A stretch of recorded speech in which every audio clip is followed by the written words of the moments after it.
Okay, we are talking this morning about budget challenges at Cincinnati Public Schools. So joining us now this morning to kind of break it all down, help us understand things in layman's terms is the Treasurer and Chief Financial Officer of Cincinnati Public Schools. We're here with Jennifer Wagner. So we were talking a little bit during the commercial break.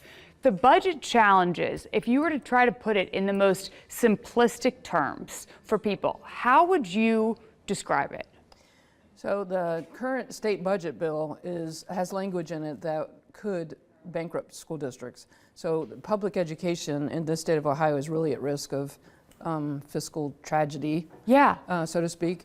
And so some of the language that's in there is to eliminate property taxes completely without any solution on what to do about it. And that would be massive. Yes. For us, half of our revenues come from property taxes, or more than half. 30% of our revenue comes from the state. Yeah. So because we're considered a very wealthy district because we have high property wealth.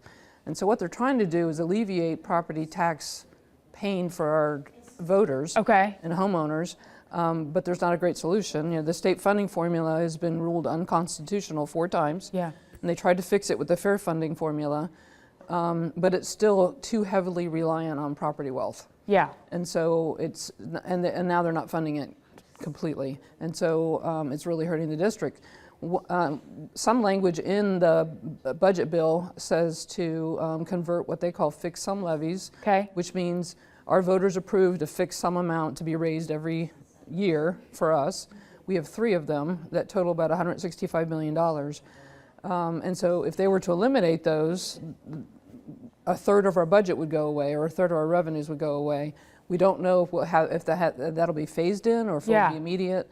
There really isn't any operationalizing language to tell us how to make it happen. Right. So in terms of, what folks at home, how they can, make sure, a lot of parents out there watching, right, want the best for their kids, certainly want their education to be top tier. You all are also with the same goal of trying to provide that.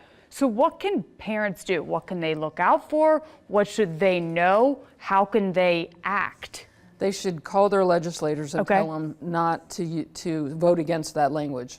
So vote against the elimination of inside millage, vote against the elimination of fixed sum tax levies, and against property taxes at all. Yeah. There's other language that have some impact to us, but those are the 3 major areas that. Yeah, because I mean, like you were just talking about, what, upwards of $100 million being cut. I would imagine if that would end up happening, it would become just catastrophic in a way in terms of how to pivot and move forward with the same amount of kids, the same amount of responsibilities and levels to achieve there without that funding. We're already having trouble balancing our budget to our income revenues now, based on what the House bill was going to do, and the Senate passed a much harsher, and now it's in Conference Committee. So we really don't know what new language is going to be adopted. They have a couple more days left in the fiscal year.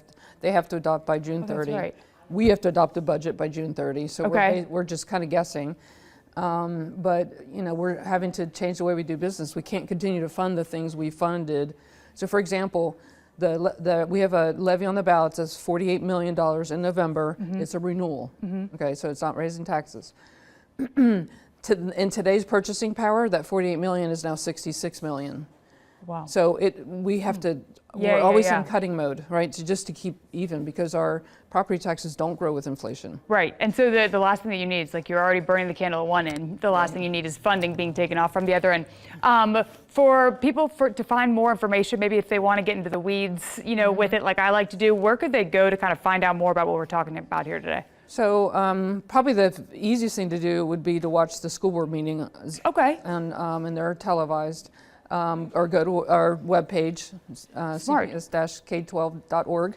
And go to the financial pages there, and you'll see a lot of information. But or even OASBO, the Ohio Association of School Business Officials.